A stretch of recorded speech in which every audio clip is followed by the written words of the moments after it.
Assalamualaikum warahmatullahi wabarakatuh. Alhamdulillah, alhamdulillahi rabbil alamin. Wa bihi nasta'in ala umuri dunya waddin. Wassalatu wassalamu ala asyrafil anbiya wal mursalin wa ala alihi wa sahbihi ajma'in. Subhanaka la ilma lana illa ma 'allamtana innaka antal alimul hakim. Qala rabbi shrah li sadri wa yassir li amri wahlul 'uqdatam min lisani yafqahu qawli. Alhamdulillah, syukur, berbanyak-banyak syukur kita panjatkan kepada Allah Subhanahu wa taala.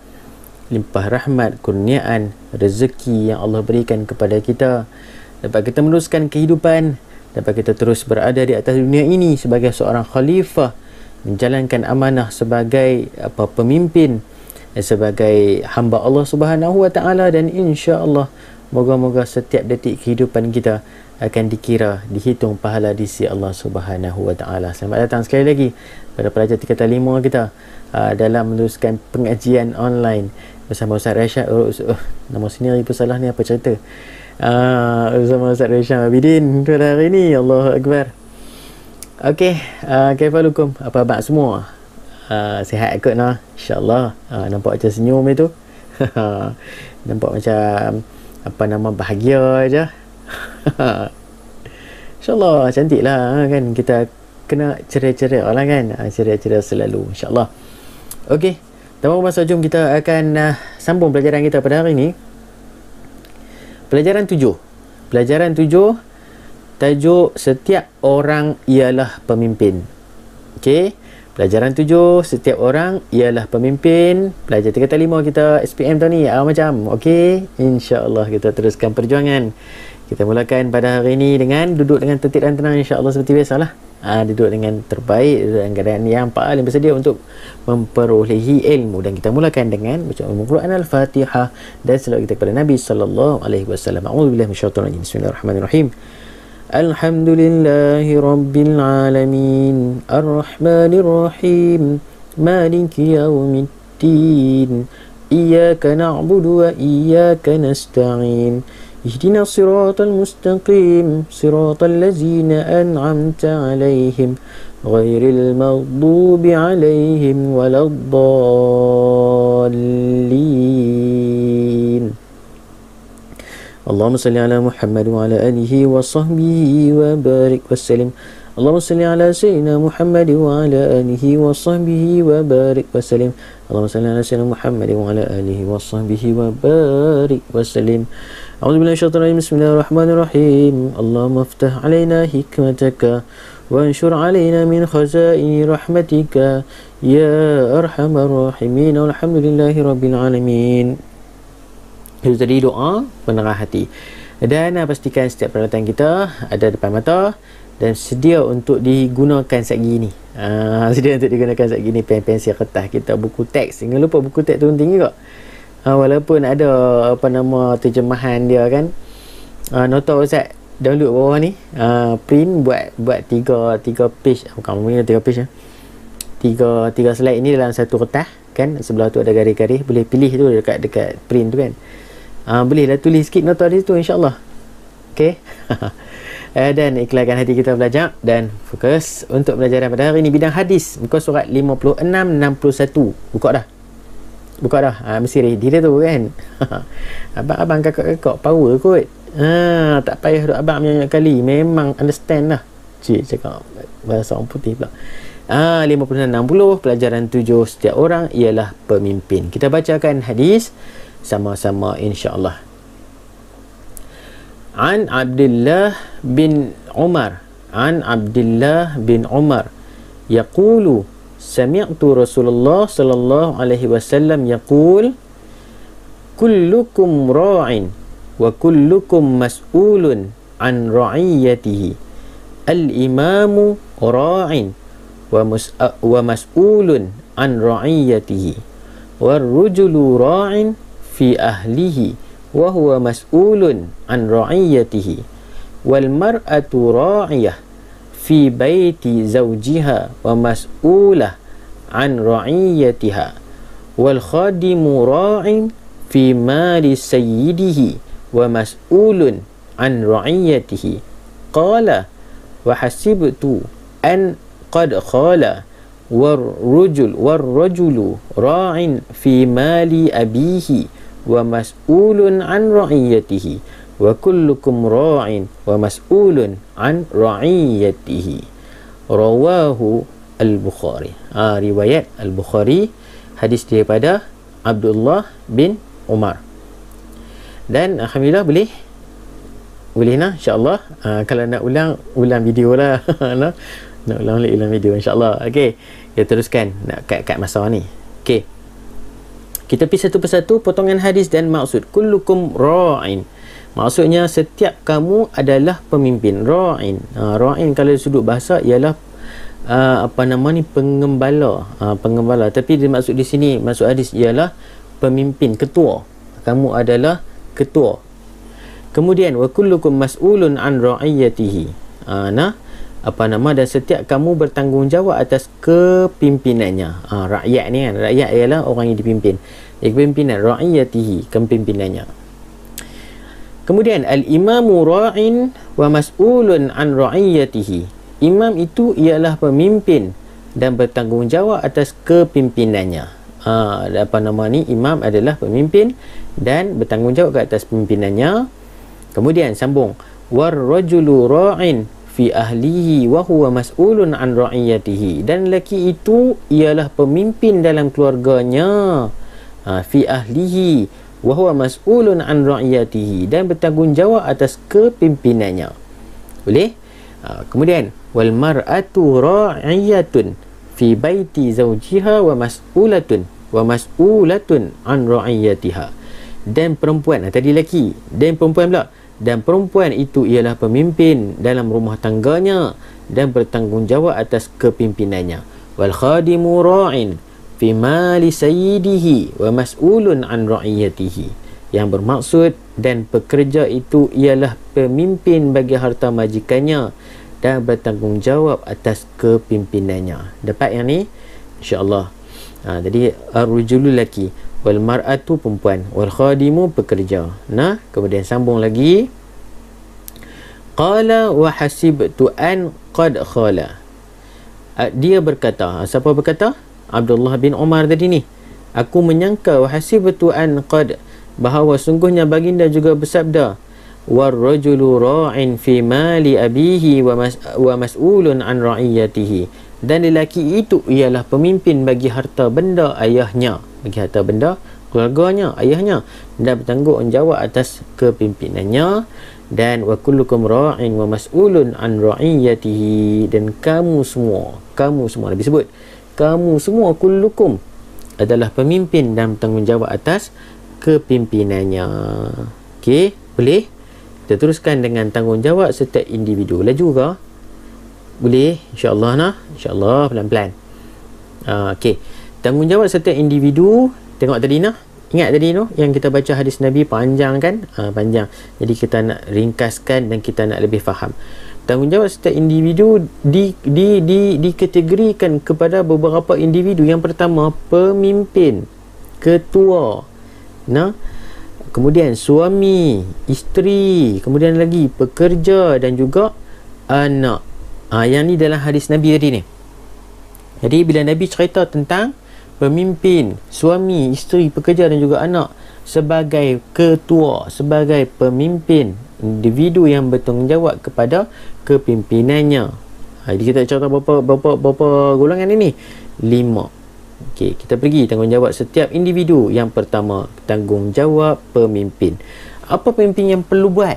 Apa pemimpin perlu lakukan untuk melaksanakan amanah dan tanggungjawabnya dengan penuh etika dan juga integriti. Macam wakil rakyat pula Ustaz. Okey, jadi kita nak tengok apa tanggungjawab dan juga tugasnya. Yang pertama, berlaku adil dalam dan menghapuskan kezaliman.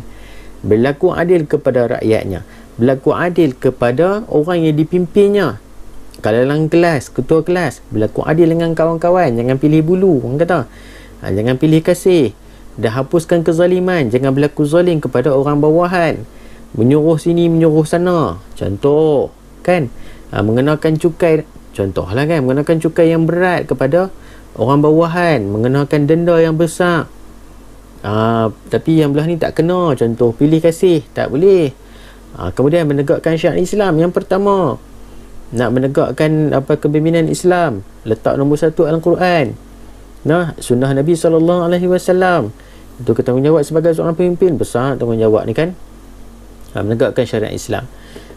Solat, kalau kita sebagai majikan, pekerja kita kena jaga bab solat.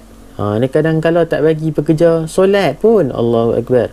Jadi macam mana nak dapatkan satu syarikat ataupun tempat kerja yang baik, mendapat redha Allah Subhanahu Wa Taala. Jadi syariat kena nombor 1. Kemudian menyusun sistem pentadbiran yang cekap dan amanah. Kena susun pentadbiran, jangan pakai ikut dan pakai ikut suka, tak boleh. Kena susun pentadbiran. Tanggungjawab pemimpin ni, ikut Nabi. Tengok Nabi macam mana menguruskan negara, bagaimana menguruskan umat. Masya Allah, cukup cekap dan juga cukup hebat. Kemudian yang keempat, menyediakan infrastruktur yang lengkap. Nak bagi rakyat hidup selesa. Contoh, nak bagi kampung aman damai. Contoh, nak bagi kelas cantik. Kena sediakan lah pemimpin. Ada model sikit, bina dewan serbaguna ke contoh di suatu tempat itu. Selesa lah orang kampung, selesa lah masyarakat untuk melakukan sebarang aktiviti, perbesar masjid ke kan, peluas surau ke contoh. Jadi mungkin ada yang menonton ni suatu masa nanti akan menjadi seorang pemimpin, maka inilah perkara yang perlu dititik beratkan. Bersikap toleransi terhadap orang bawahan. Toleransi ni apa? Tolak ansur lah. Tolak ansur, bukan ditolak beransur-ansur. Kalau ansur terbalik jatuh tu.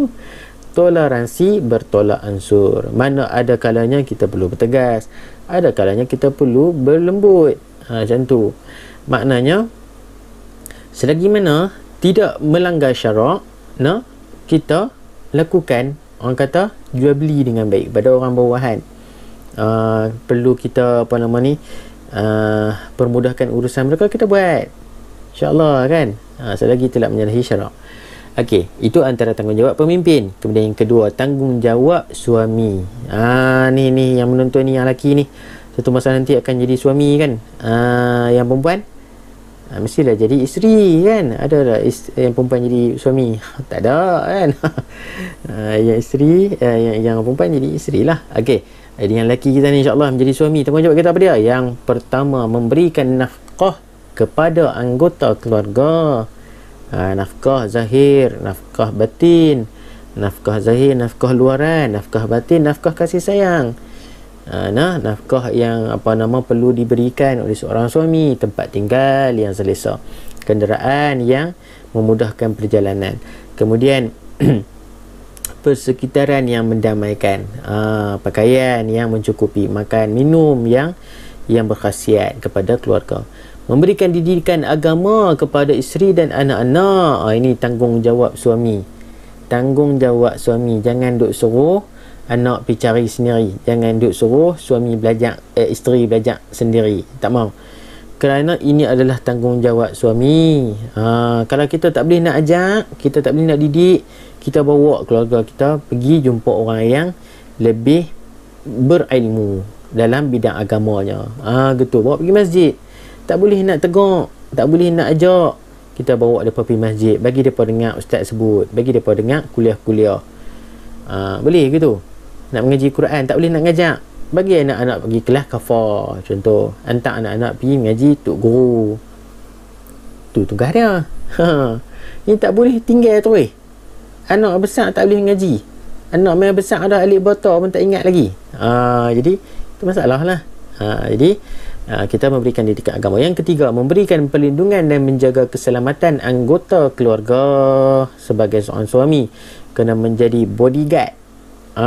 Bukan kita pula duduk bunyi belakang bini. Contoh lah kan. Kita lah duduk depan, tunjuk hero sikit, berikan perlindungan kepada dan menjaga keselamatan anggota keluarga. Ni kadang-kadang kita pula takut lebih. Contohlah kan. Jadi kita lah sebagai seorang yang memberikan perlindungan. melayan dan bergaul dengan isteri dan anak-anak dengan baiknya, jangan garang sangat, maknanya macam itulah. Baik-baik, baik ni maknanya dia konteks dia luas. Baik ni ada masanya kita, orang kata apa, berseronok, ada kalanya kita serius sikit tapi dalam keadaan yang baik, macam tu kan. Tapi jangan duk garang memanjang kan, balik rumah muka masam, tarik muka sebelah tarik muka sebelah, lah sebelah mulut macam tu, macam sebelah anak pun takut. Ni kata ayah balik kerja kan, tu Rima balik dah alamak. Isteri kita pun tak mau nak apa nak dekat, tak apa nak seronok lah kan, garang sangat. Jadi kita kena melayan dan bergaul dengan isteri dengan cara yang terbaik. Okey, kemudian tanggungjawab seorang isteri pula. Tadi suami, ni isteri pula. Yang pertama, mentaati suami dan menunaikan haknya. Taat pada suami. Taat pada suami ni maksudnya selagi tidak melanggar hukum Allah, maka perlulah si isteri ni untuk taat pada suaminya, dan menunaikan hak-hak suami tersebut. Jaga dari segi makan, jaga dari segi pakaian, tempat tinggalnya, tempat tidurnya dan sebagainya. Itu antara hak-hak suami. Menjaga maruah diri suami dan keluarga. Antara kunci syurga bagi seorang wanita, seorang perempuan, seorang isteri ialah menjaga maruahnya, menjaga kesucian dirinya dan mentaati suaminya. Jaga solat, puasa itu adalah kunci syurga bagi seorang isteri, seorang perempuan, seorang wanita. Masya Allah, cukup senang masuk syurga orang perempuan, dan juga sebenarnya cukup senang nak berada di neraka, na'udzubillah. Jadi jagalah maruah diri suami kita suami wanita lah kan, suami kita lagi besar pada suami lah, dan keluarga. InsyaAllah akan dapatlah keluarga bahagia, memelihara dan mendidik anak-anak. Itu insyaAllah tanggungjawab isteri, kan, sebab perempuan ni dia naluri keibuan dia tu lebih dekat dengan anak-anak. Bila mengajak anak-anak ni, anak-anak mudah nak dapat dengan didikan daripada ibu. Sebab tu anak-anak ni kadang dia rapik dengan mak dia. Apa-apa pun mak lah, yang minta duit pun minta duit dengan mak lah. Mak main kat ayah juga kan, sebab ayah garang sangat garang sangat, minta ayah minta RM1 gitu, garang sungguh. Lebih daripada undertaker lah. Okey, menguruskan rumah tangga, itu tanggungjawab isteri.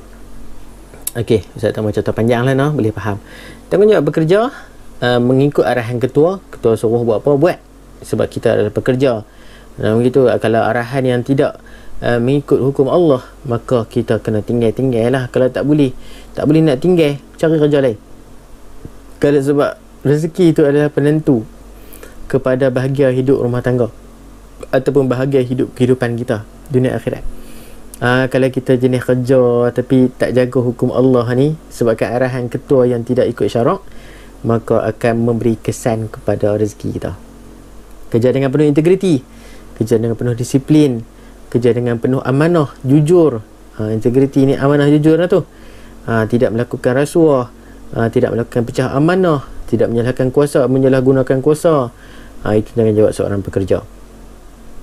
Bekerja mengikut prosedur yang telah ditetapkan, mengikut undang-undang yang ada, mengikut spesifikasi arahan daripada orang atasan untuk kita lakukan. Jadi insyaAllah bila kita buat ikut arahan dan kita buat orang kata ikut prosedur dia, dia akan memberikan kebaikan kepada kita dari sudut memudahkan urusan. InsyaAllah laksanakan tugas dengan sempurnanya, itu adalah tanggungjawab seorang pekerja. Dan yang terakhir, tanggungjawab seorang anak. Ustaz yakin percaya ni yang sedang menonton ni adalah anak-anak. Jadi anak-anak apa yang perlu kita buat? Yang pertama, berbaktilah kepada ibu ayah kita, ibu bapa kita. Ada yang panggil mama papa, ada yang panggil umi abi, kan, abah mak. Jadi semua perkataan tu kita perlu berbakti kepada mereka sewaktu mereka masih hidup ataupun yang telah meninggal dunia. Jadi waktu mereka hidup, waktu ni lah kita buat baik dengan mereka. Dan kalau sebaliknya, maka azab Allah itu Allah akan bayar cash. Allah takkan tangguh dah azab bagi orang yang menderhaka kepada mak ayah dia. Dan sebenarnya ada satu lagi kebaikan yang Allah akan balas cash di dunia, iaitulah kebaikan sedekah. Bila sedekah, Allah akan balas cash di dunia lagi. Allah akan bagi balik, Allah akan bayar di dunia lagi. Begitu juga dengan dosa melakukan penderhakaan kepada mak ayah, Allah akan bayar cash di dunia. Jadi kita sentiasa berbakti kepada mak ayah kita, sentiasa mendoakan kepada mereka, ataupun batal telah mereka meninggal dunia, kita buat baik dengan kawan-kawan mereka. Kita jaga nama mak ayah kita walaupun mereka telah meninggal dunia. Kita buat amal kebaikan, kita sedekah kepada mak ayah kita, insya-Allah doa anak soleh ni Allah akan berikan kepada ayah dan ibunya. Doa anak soleh ni, amalan akan sampai terus kepada orang yang telah meninggal dunia. Doakan kepada mereka, sentiasa membantu mereka dengan sebaiknya ni, mak ayah kita ni, insya-Allah. Sentiasa buat baik dengan ibu bapa dan menyambung silaturahim dengan rakan-rakan mereka. Bukan dengan mak ayah saja kita kena buat baik, bahkan dengan kawan-kawan, rakan-rakan, sahabat-sahabat mak ayah kita juga kita perlu untuk melakukan kebaikan. Boleh anak-anak? Insya-Allah. Selagi mampu, selagi terdaya, selagi ada peluang, selagi ada masa, buat baik pada mak ayah. InsyaAllah. Doa mereka tak ada hijab. Doa mereka Allah akan makbul. Kalau mereka doa tak baik, makbul doa mereka tu Allah makbul, maka tak baiklah akan dapat kepada kita. Na'udzubillah. Jangan bagi mak ayah kita doa yang tak baik kepada kita. Sebab tu kita kena sentiasa buat baik dengan mereka. InsyaAllah baiklah doa mereka kepada kita. Sebab tu ilmu, Abdullah bin Umar radhiyallahu anhu meriwayatkan bahawa Rasulullah sallallahu alaihi wasallam bersabda, as-sam'u wa ta'atu 'alal mar'il muslimi fima ahabbu wa kariha ma lam yu'mar bi ma'siyatin fa iza umira bi ma'siyatin fala sam'a wala ta'ah. Muttafaqun alaih. Wajib atas seorang muslim mendengar dan mentaati perkara yang dia suka atau benci jika tidak disuruh melakukan maksiat. Apabila orang suruh buat baik, suka tak suka, kita kena buat sebab itu benar baik. Mak ayah kita suruh solat, waktu kecil dulu ingat kan, mak ayah kita solat mayang lah, kita tak mau, tak suka, tapi benda tu kita kena buat. Mau tak mau kita kena buat. Namun begitu, jika disuruh melakukan maksiat, maka tidak wajib dengar dan tidak wajib taat. Ataupun sebaliknya, ada orang yang suruh kita mencuri, ada orang suruh kita merompak, ada orang suruh kita minum arak dan sebagainya, maka janganlah kita buat, janganlah kita taat. Okey, dapat insya-Allah. Antara nasihat Luqmanul Hakim kepada anaknya dalam surah Luqman ayat 12 hingga 19. Para pelajar boleh rujuk dalam surah Luqman ayat 12 hingga 19. Luqmanul Hakim adalah ikon kepada ibu bapa yang ingin menjadi ibu bapa yang hebat. Jadi sama-sama kita tengok apa yang Luqmanul Hakim pesan kepada anak dia, yang mana Allah rakam dalam surah Luqman ayat 12 hingga 19. Yang pertama, Luqmanul Hakim berikan nasihat, peringatan kepada anak dia. Esakan Allah, satukan Allah, tauhidkan Allah, jangan sekutukan Allah, jangan sembah selain daripada Allah, yang pertama. Yang kedua, buat baik kepada mak ayah. Yang kedua. Yang ketiga, sentiasa bersyukur kepada Allah Subhanahu wa taala dan menghargai kedua-dua ibu bapa. Syukur nikmat Allah bagi.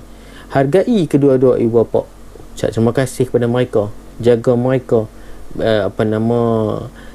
pelihara mereka apabila mereka dah tua, mereka dah tak berkemampuan. Kita lah anak-anak yang akan menjaga mereka sebagaimana mereka jaga kita masa kecil dulu.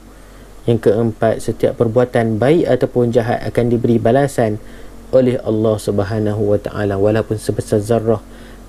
Allah akan nilai, Allah akan berikan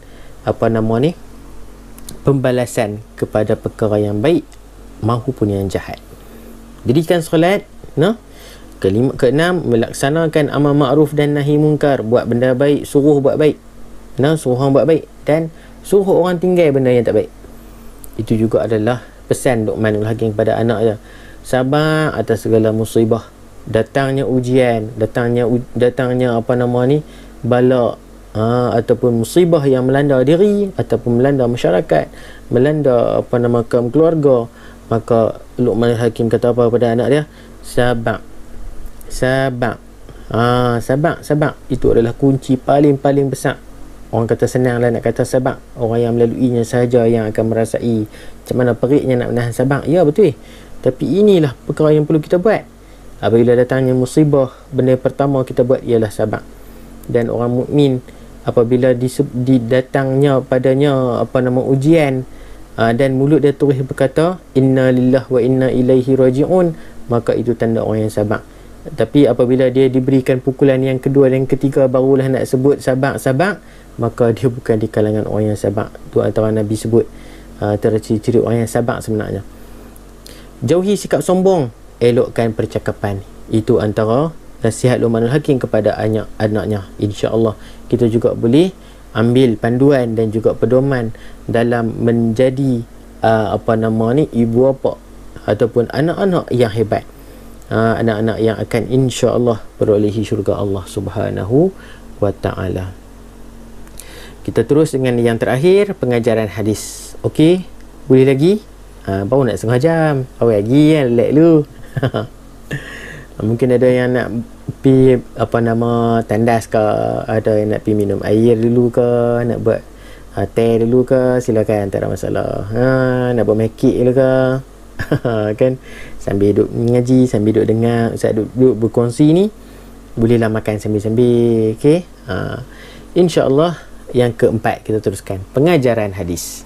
Pengajaran hadis kita pada hari ini yang pertama, kita hendaklah menyedari bahawa setiap individu berperanan sebagai pemimpin yang akan dipertanggungjawabkan di akhirat kelak. Pemimpin kepada yang paling kita perlu tahu bahawa kita semua adalah pemimpin. Setiap orang.